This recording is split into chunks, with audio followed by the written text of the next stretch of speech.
Hello children. कल मैंने शब्दालंकार बताया था। आज की वीडियो में मैं अर्थालंकार के बारे में बताऊंगी। ठीक है।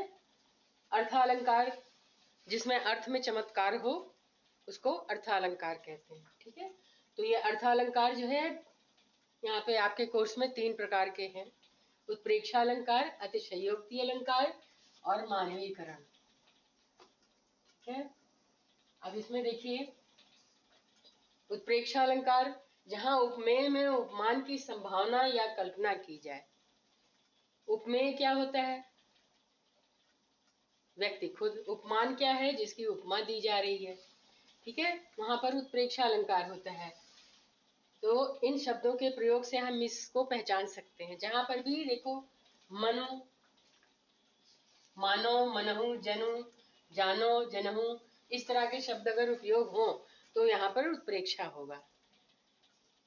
जैसे देखो, तुम तो काल हाक जनु लावा। अब यहाँ कैसे हमने पहचाना?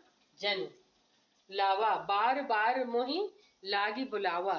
लक्ष्मण परशुराम संवाद में बार बार कहते नहीं, फरसा देखा है मैं, तुम्हारा काल आ गया है। तो इसके जवाब में लक्ष्मण ने कहा कि बार बार ऐसे काल को बुला रहे हो कि जैसे तुम तो काल हाक, मतलब हाक हाक के लाए हो साथ में, बस तुमने कहा और तुरंत मुझे मार देगा। ठीक है। तो इस तरह से ये जनु से पहचाना। अब ये जो है बिहारी का एक दोहा है। इसमें देखो, सोहत ओढ़े पीत पट, सोहत ओढ़े पीत पट, श्याम सलोने गात। यहाँ पे श्री कृष्ण की सुंदरता का वर्णन किया गया है। सोहत ओढ़े पीत पट यानी पीताम्बर उन्होंने पहन रखा है और श्यामल उनका वर्ण है। तो मनहु नील मणि शैल पर आतप पर्यो प्रभात। ऐसा प्रतीत होता है जैसे नीले पहाड़ के ऊपर सूर्य की किरणें पड़ गई हों। तो यहाँ पर ऐसा प्रतीत होता है। तो ये मानव, इसके लिए मानो, मानो का मतलब प्रतीत होना या ऐसा लगता है। ठीक है। अतिशयोक्ति अभी आया। अतिशयोक्ति में क्या है? जहाँ किसी भी वस्तु या व्यक्ति का बढ़ा चढ़ाकर वर्णन किया जाए जो लोक व्यवहार में संभव ना हो, यानी जो जीवन में असंभव हो, जो कोई ऐसे नॉर्मल नहीं कर सकता है, तो ऐसे को हम अतिशयोक्ति कहते हैं, यानी इंसानों के लिए असंभव। अब देखिए यहाँ पर ये लंका दहन की, तुलसीदास जी का है, लंका दहन के समय का। हनुमान की पूंछ पर लगन न पाई आग। हनुमान जी के पूंछ में आग लगी नहीं कि सारी लंका जल गई, गए निशाचर भाग। अब असंभव है कि नहीं है? इतनी जल्दी कैसे एकदम सारी लंका जल जाएगी, निशाचर भाग जाएंगे? ठीक है। तो इसलिए यहाँ पर देखिए अतिशयोक्ति अलंकार है, यानी वास्तविकता में जो ये काम तुरंत नहीं हो सकता। ऐसे देखिए एक और, राणा प्रताप चेतक के पास से साथ जा रहे थे, नदी बहुत उफनाई हुई थी। तो क्या हुआ देखिए, आगे नदियां पड़ी अपार, बहुत बड़ी नदी पड़ी जब जा रहे थे। तो घोड़ा कैसे उतरे पार? अब वो चिंता में पड़ गए कि अब घोड़ा कैसे पार करेगा इतनी बड़ी नदी को।